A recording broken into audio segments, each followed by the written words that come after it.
என்னுடைய பெயர் ஐஸ்வர்யா. நான் ஒரு பெரிய நகரத்தை சேர்ந்த பெண். எனக்கு 5 வயதாக இருக்கும் பொழுது எனது அப்பா அம்மா விவாகரத்து பெற்று பிரிந்துவிட்டனர். அந்த வயதில் விவாகரத்து என்றால் என்னவென்று புரியாத வயது எனது அம்மா என்னை அழைத்துச் செல்ல முயற்சி செய்யவில்லை. அப்பாதான் என்னை வளர்த்து வந்தார். அந்த சிறு வயதில் அம்மாவின் பாசம்தான் அதிகமாக தேவைப்பட்டது.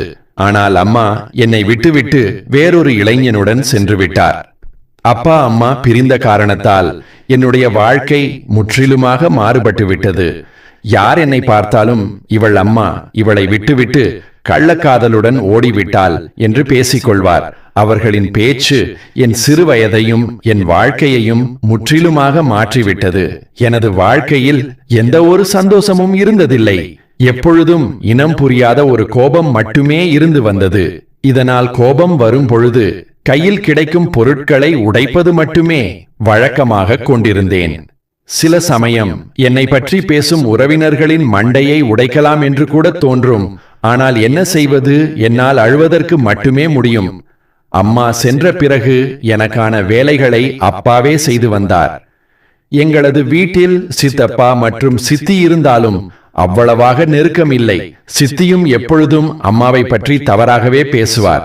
இதனால் அவருடன் பேசுவதை நிறுத்திக் கொண்டேன்.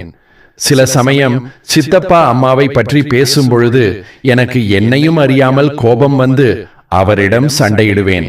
இதனால் இருவருமாக சேர்ந்து இந்த பைத்தியத்தை வீட்டை விட்டு துரத்தி அடியுங்கள், அவள் அம்மாவிடம் அனுப்பிவிடுங்கள் என்று என் அப்பாவிடம் சண்டையிடுவார். சில மாதங்கள் கழிந்து பள்ளி சேர்த்து விட்டனர். அங்கும் எனது அம்மாவை பற்றி உடன்படிக்கும் பிள்ளைகள் கேலி செய்தனர்.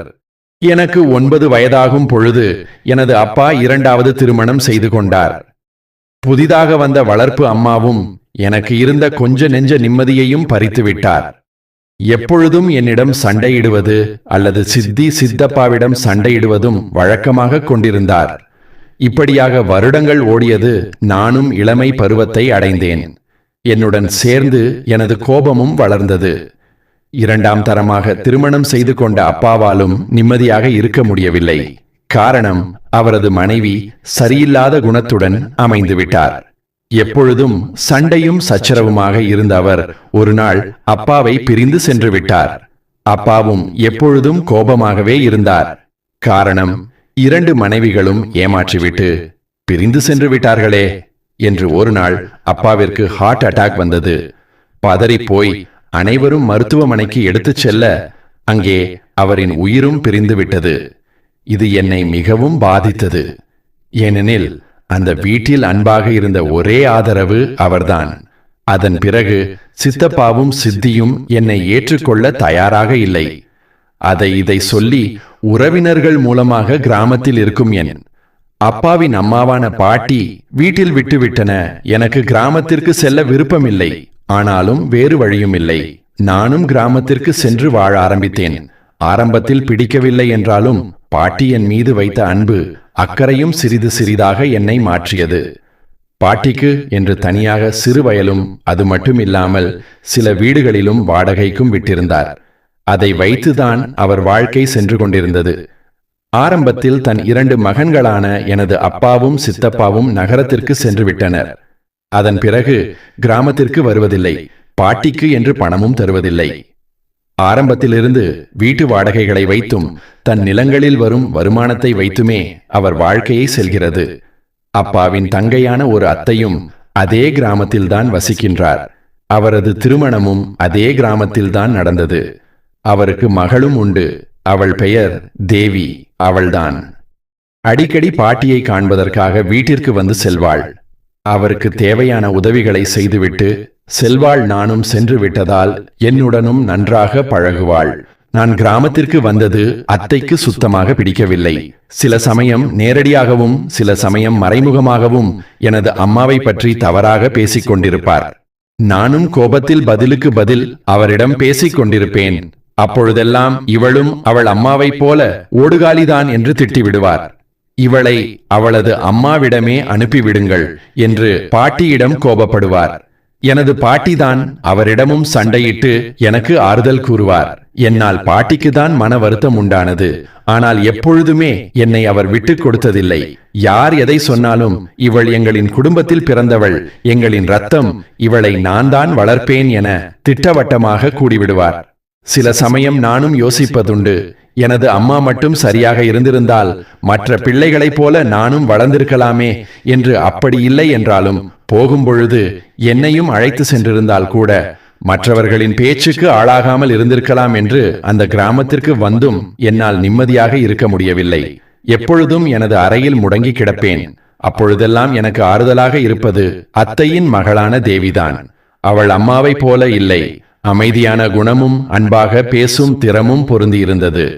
நானும் சில சமயம் யோசிப்பதுண்டு, சிறுவயதிலிருந்தே பாட்டியிடம் இருந்ததால் தேவியைப் போல நானும் அன்பாக பண்பாகவும் இருந்திருப்பேன் என்று. இப்படியே சில வருடங்களில் நான் திருமண வயதையும் அடைந்து விட்டேன். அதோடு சேர்ந்து எனது அழகும் கூடியது. பாட்டி என்னை பார்க்கும் பொழுதெல்லாம், அச்சாசலாக உனது அம்மாவைப் போலவே மிகவும் அழகாக உள்ளாய் என்று கூறுவர். பாட்டியிடமிருந்து ஒரு முறை கூட எனது அம்மாவை பற்றி தவறான வார்த்தைகளை கேட்டதில்லை. சொல்லப்போனால் அவர் மட்டும்தான் அம்மாவை பற்றி நல்ல முறையில் பேசுவார். சிறிது சிறிதாக திருமணத்திற்காக வரங்களும் வரத் தொடங்கியது. எனது வயதில் இருந்த தேவிக்கும் வரன்கள் வரத் தொடங்கியது. ஆனால் அவளை விட நான் அழகாக இருந்ததால் என்னை பெண் பார்க்கவே வந்தவர்கள் விரும்பினார். இதனால் என் மேலிருந்த அத்தையின் கோபம் இன்னும் அதிகமானது. தேவியை பாட்டியின் வீட்டிற்கு அனுப்புவதையே நிறுத்திவிட்டார். அது மட்டுமல்லாது எனது பாட்டியிடம், உனது பேத்தி உன் மருமகளைப் போல ஆண்களை மயக்கி விடுகின்றாள். ஒரு நாளில்லை என்றாலும் ஒரு நாள் உனது முகத்தில் கரியை பூசி விடுவாள் என்று பாட்டியிடம் சண்டையிட்டு சென்றார். பாட்டியும் அவரை சமாதானம் செய்து தேவியை தன்னுடன் வைத்துக்கொள்ள ஆசைப்பட்டார்.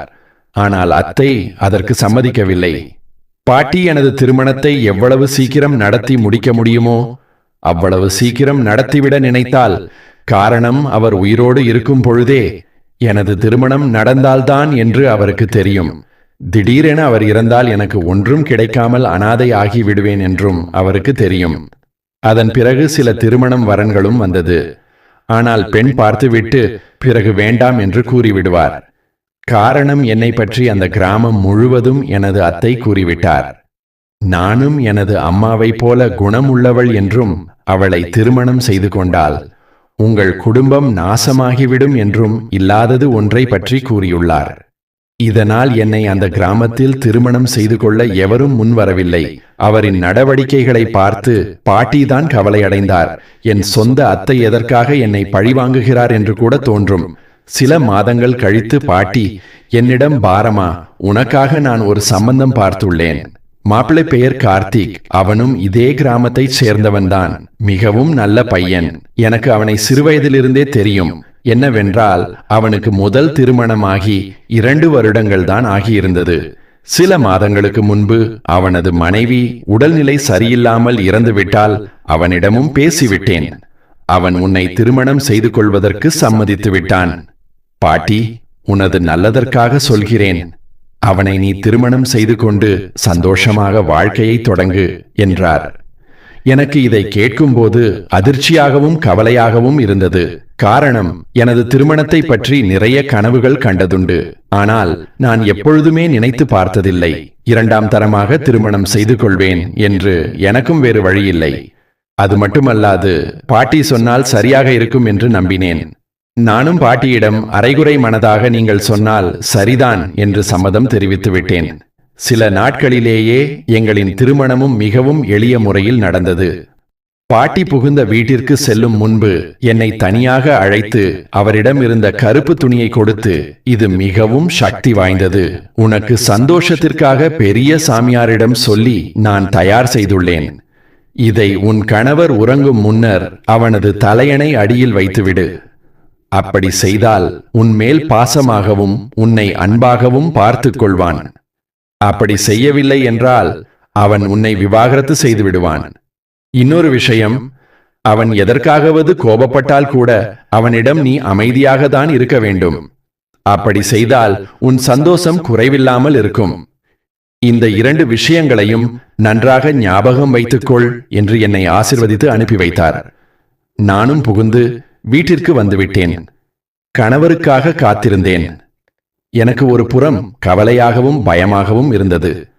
காரணம், எங்கே கணவர் நம்மிடம் சண்டையிடுவாரோ என்று.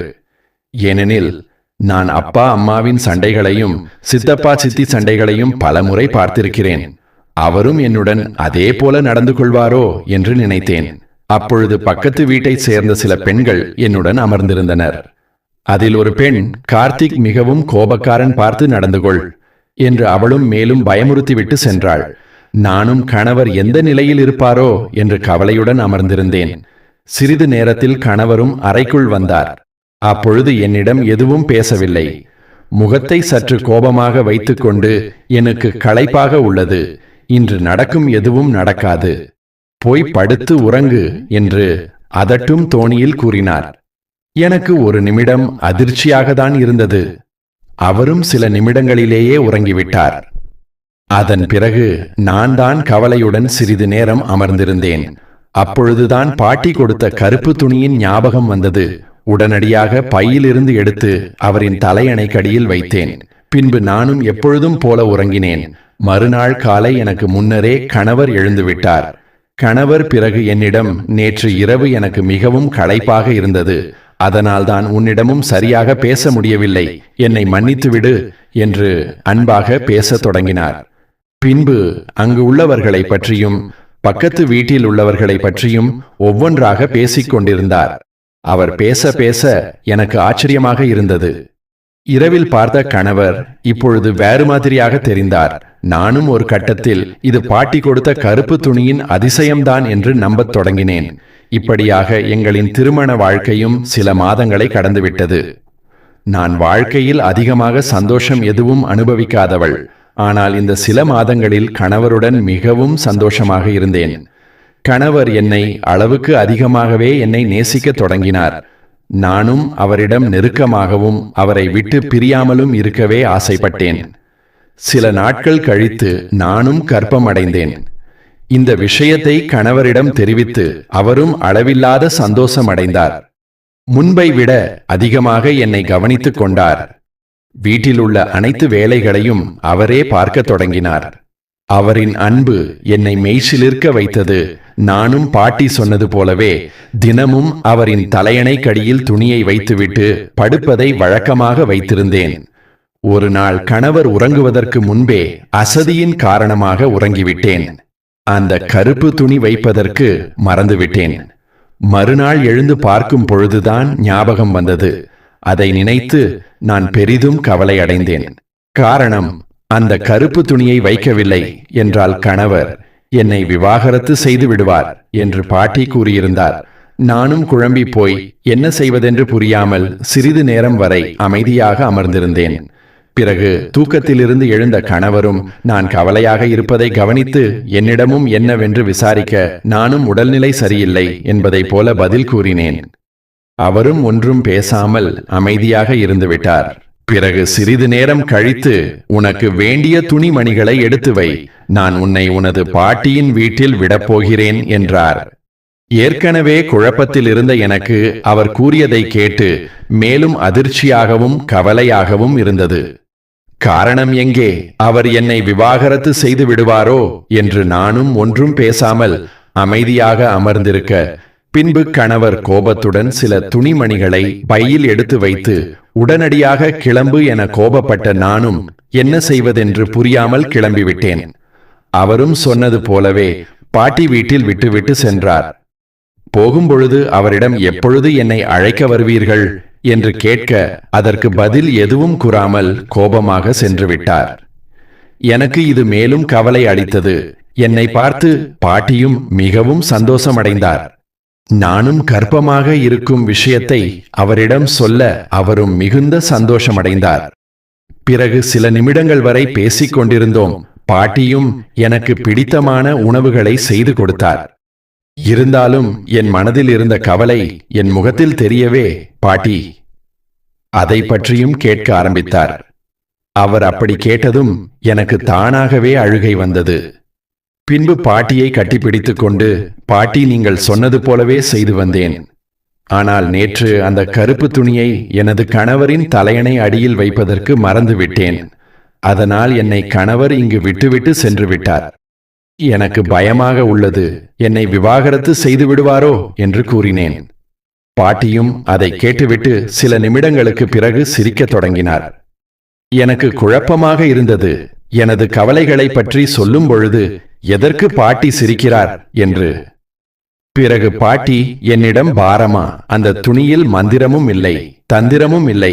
நான் உன் மன ஆறுதலுக்காக கொடுத்தது அவ்வளவுதான் என்றாள். பின்பு அவராகவே திருமணத்திற்கு முன்பு நீ மனக்குழப்பத்துடனும் கோபத்துடனும் அதிகமாக காணப்பட்டாய். எப்படி சொல்லி புரிய வைப்பது என்று தெரியாமல் நான் உன்னிடம் அந்த துணியை, மந்திர சக்தியை உள்ளது என்று கொடுத்தேன். இரண்டாவதாக உன்னை கோபப்பட வேண்டாம் என்று கூறினேன். அதற்கு காரணம், எந்த ஒரு வீட்டிலும் சண்டை சச்சரவுகள் இல்லாமல் இருக்காது. ஒருவர் கோபப்படும் பொழுது மற்றொருவர் அமைதியாக இருக்கும் பட்சத்தில் அவர்களுக்குள் எந்த பிரச்சனையும் வராது. கோபப்பட்டவரும் சிறிது நேரத்திலேயே தன் செய்த தவறுதான் என்பதை புரிந்து கொள்வார். இருவரும் கோபப்பட்டு சண்டையிட்டு கொண்டிருந்தால் அந்த வீட்டில் நிம்மதி என்பதே இருக்காது. உனது அப்பா அம்மாவைப் போல உனக்கும் ஆகிவிடக்கூடாது என்றுதான் அதை போல செய்தேன் என்றார். அனைத்தையும் கேட்டுக்கொண்டிருந்த எனக்கு ஆச்சரியமாகவும் அதிர்ச்சியாகவும் இருந்தது. காரணம், எனது அப்பா அம்மாவை பற்றி இதுவரை எதுவும் கூறியதில்லை. பின்பு அவராகவே எனது அம்மாவை பற்றி கூறினார். உனது அம்மா மிகவும் நல்லவர், நல்ல அழகாகவும் இருந்தால். ஆரம்பத்தில் இருவரின் வாழ்க்கையும் சந்தோஷமாகத்தான் சென்றது. ஆனால் உனது அப்பாவிற்கு தான் அவளின் அழகை நினைத்து கவலை அடைந்தார். காரணம், அவன் அந்த அளவிற்கு அழகு இல்லை. எங்கு தனது மனைவி அழகு இல்லாத என்னை விட்டுவிட்டு வேறு யாருடையாவது சென்று விடுவாளோ என்று சந்தேகப்பட ஆரம்பித்தான். அப்பொழுது சிறு சந்தேகத்தால் உனது அம்மாவிடம் கோபப்பட ஆரம்பித்தான். இப்படி அவர்களுக்குள் சிறிது சிறிதாக சண்டை வரத் தொடங்கியது. நாளடைவில் அதுவே பெரியதாகி அவளை அடிப்பதற்கும் ஆரம்பித்து விட்டான். நானும் அவனிடம் எவ்வளவு சொல்லி பார்த்தேன், ஆனால் எதையும் அவன் கேட்கவில்லை. தவறுகள் அனைத்தும் எனது மகனின் மேல்தான் உள்ளது என்பது எனக்கு தெரியும்.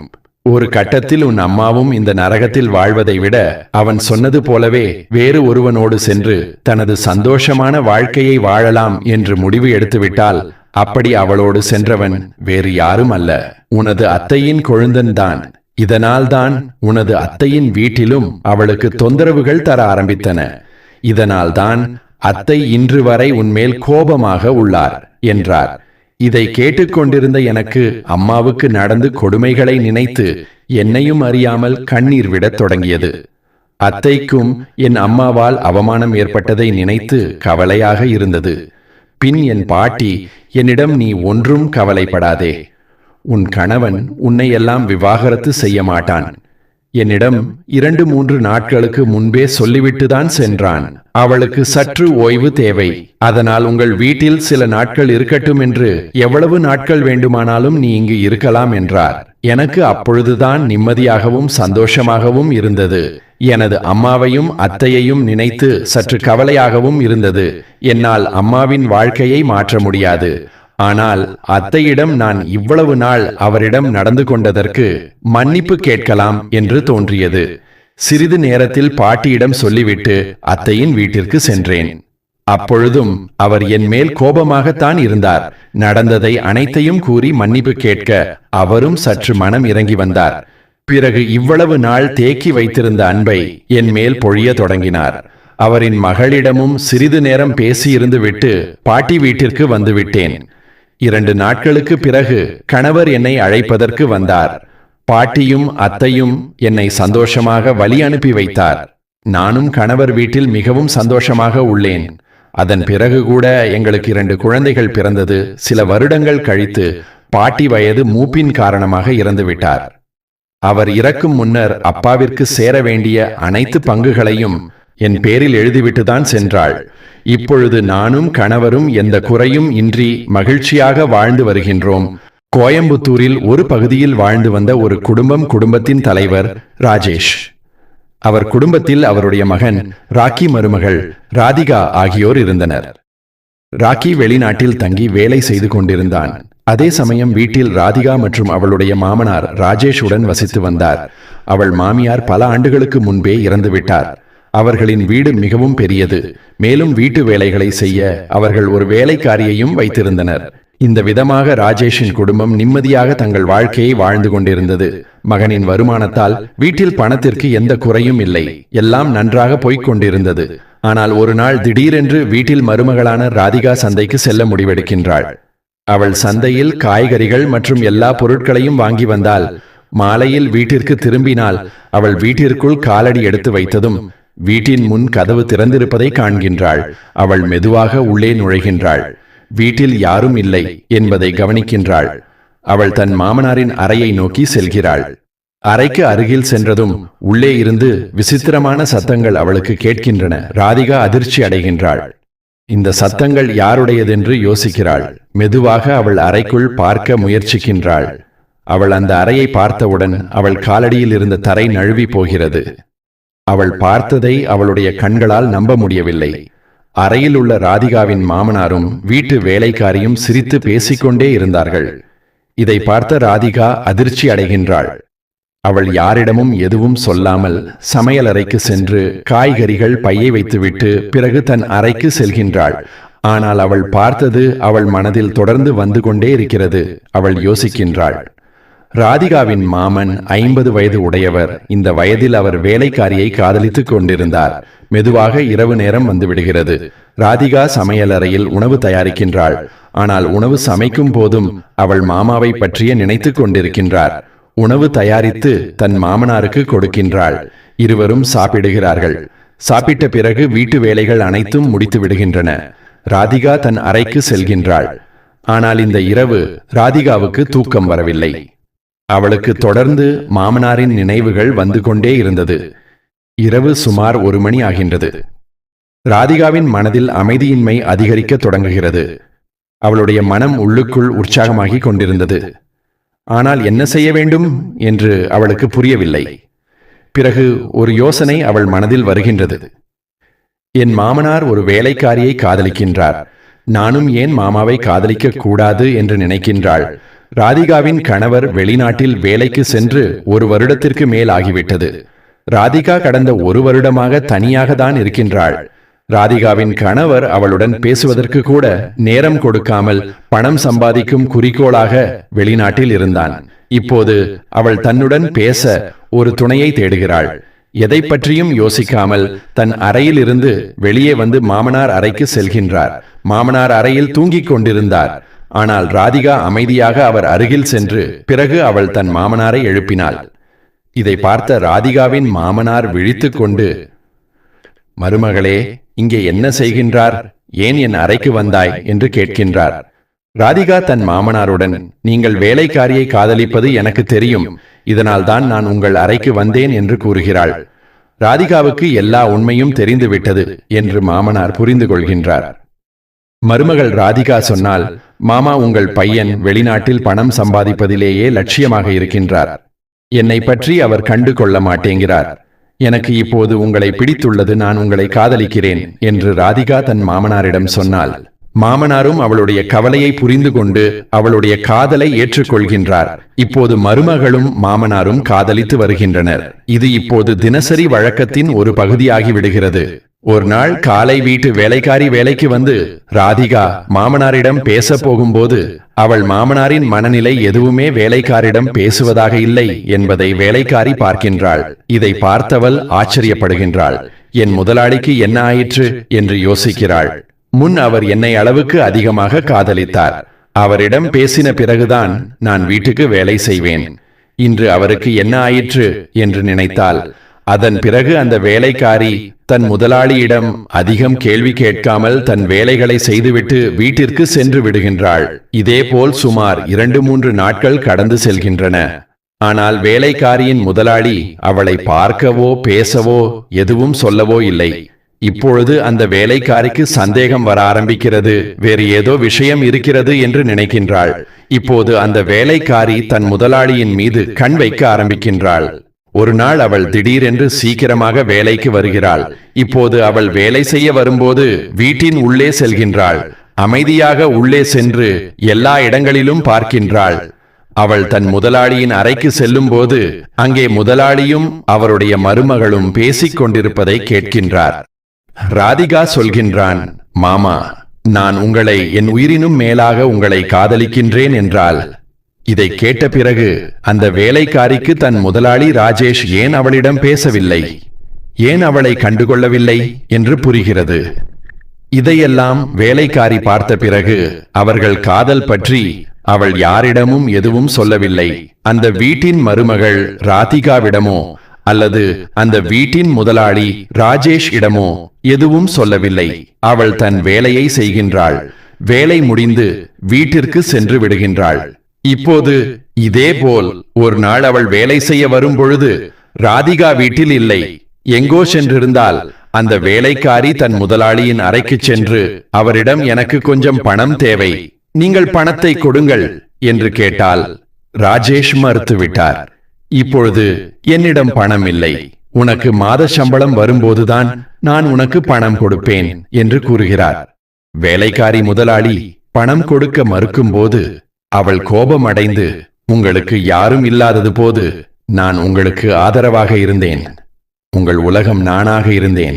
இப்பொழுது உங்கள் காதல் உங்கள் மருமகளுடன் இருப்பதால் நீங்கள் என்னை மறந்து விட்டீர்கள், என்னை ஒதுக்கிவிட்டீர்கள். நீங்கள் எப்படி இப்படி செய்ய முடியும் என்று கூறுகிறாள். வேலைக்காரி இதையெல்லாம் சொல்லும்போது ராஜேஷ் அதிர்ச்சி அடைகின்றார். இவளுக்கு எப்படி தெரிந்தது என்று அவர் நினைக்கின்றார். ஆனாலும் ராஜேஷ் அதிகம் எந்த எதிர்வினையும் எடுக்கவில்லை.